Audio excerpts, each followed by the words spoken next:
we're talking about Kingdom Builder, a game that has players placing settlements in a vast region of varying terrain types. So, as I wrote the script for this introduction, I thought about all of the great dad jokes that I could make using terrain types. In Kingdom Builder, the components are like meadows, not only because they're literally meadows, but because they're so plain. In Kingdom Builder, you can't place a settlement in a mountain. That's a rule that you don't want to take for granted. See, now you're seeing my difficulty, because no matter what terrain I use, none of the jokes really land. Today I'm going to be talking about my thoughts on the game as a whole, and I'm going to be putting a special emphasis on how well the game does with families. Now, you can jump right to that if you already know the rules of the game. Otherwise, let's start by a brief overview of how to play Kingdom Builder. The base game of Kingdom Builder contains several game board sections, any 4 of which can be put together to make the modular game board. Each section features location tiles that offer a unique power that players can obtain during the game, and which I'll talk about in a little bit. Also during setup, 3 scoring objectives are selected from a small deck. This adds replayability to the game because what you must accomplish to earn victory points will depend on the cards drawn.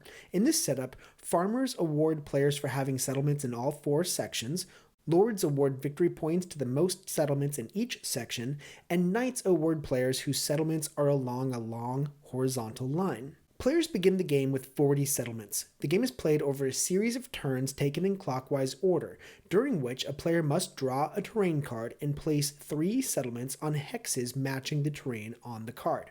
When possible, settlements must be played adjacent to existing settlements, but when this is not possible, the settlement can be placed anywhere. If a settlement is placed next to a location, the player may pick up the location tile if it is available and save it for use on a future turn. At this time, if the player has any location tiles that were acquired during previous turns, they may activate the ability on the tile. Each location tile can be used once every turn as long as it was acquired during an earlier turn. Location tiles can enable a player to place additional settlements or move settlements, and expansions of the game allow many more possibilities. There's no limit to the number of location tiles a player can earn, except the supply is limited. So a good player will often build a powerful engine using location tiles, find ways to block opponents, and all the while maximize the scoring objectives. This continues until at least one player has placed every settlement. At that time, objectives are counted, victory points are awarded, and the player with the most victory points is declared the winner.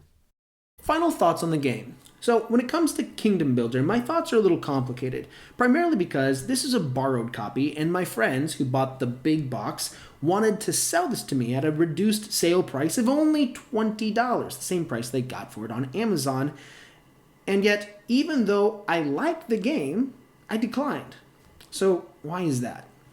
Let's talk about why I like the game first. I think the game is really addictive. And while I can't say I know the formula for making addictive games, I can tell you what the characteristics are that really work for this. 1, it's really easy to teach, to set up, and to start playing with anybody. 2, it's really modular, and the gameplay, like the abilities, the board, are going to be different every single time, which really lends itself well to like, oh man, let's play again, let's try it one more time, and let's move these pieces out and switch that out. And I really like that.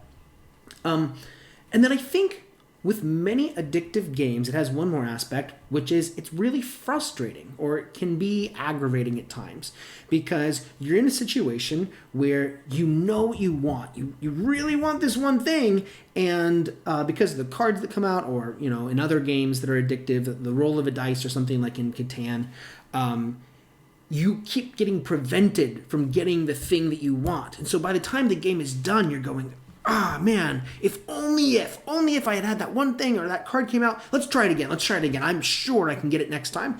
And that really can motivate like a focus on this game. So I recognize these aspects, and I see that the game is addictive, and I do kind of like that. Like, I can see my wife and I really getting into it.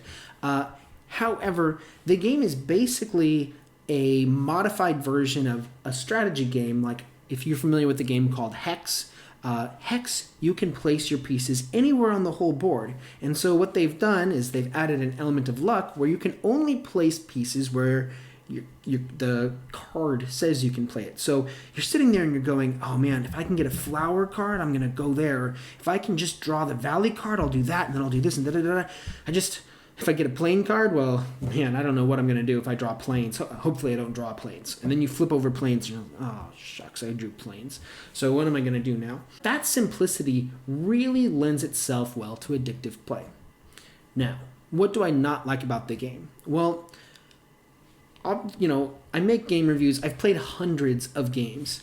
I've been down the addictive road before, and usually what I find with games like this is, for a while, it's the only game I want to play. I just want to play it over and over and over again.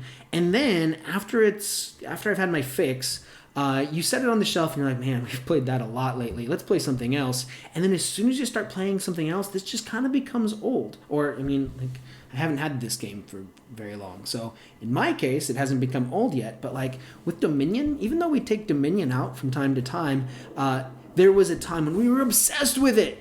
And now it's like, you want to play Dominion? Yeah, sure. I don't want more games that have that quality. But most importantly, for $20, I would buy this game for that.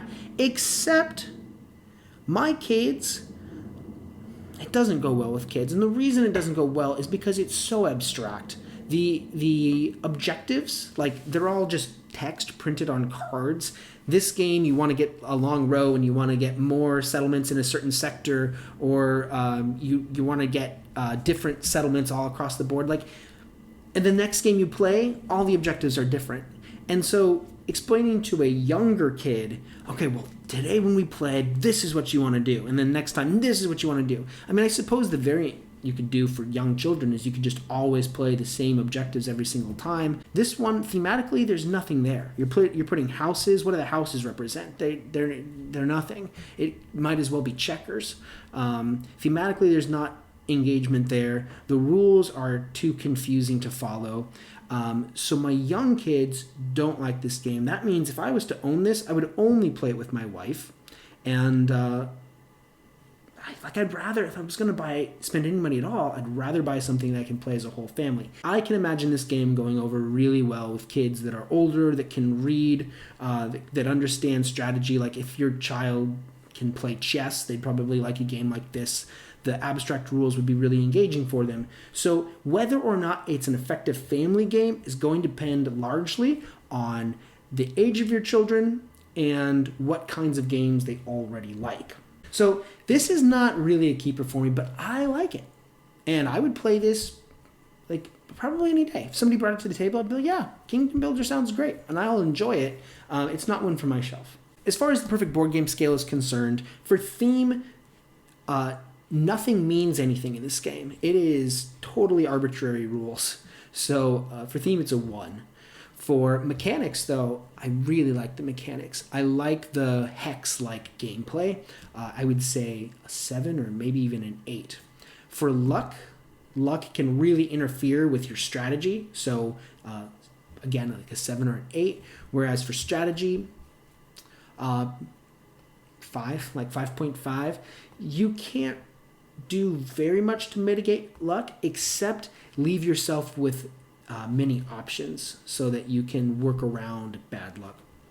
And then for complexity, the game is too complex for young kids to understand, but really simple for adults to pick up in a few minutes of explanation. So a 4. Thank you so much for watching this review. If you have any games that you'd like to see me review, especially if they're family games, go ahead and tell me in the comments, and I'll try to get my hands on the game if I don't have it already, and let you know whether or not it could work for your home. But otherwise, thank you so much for watching this game to the end. Don't forget to give the video a thumbs up, and I'll see you next time. Bye-bye.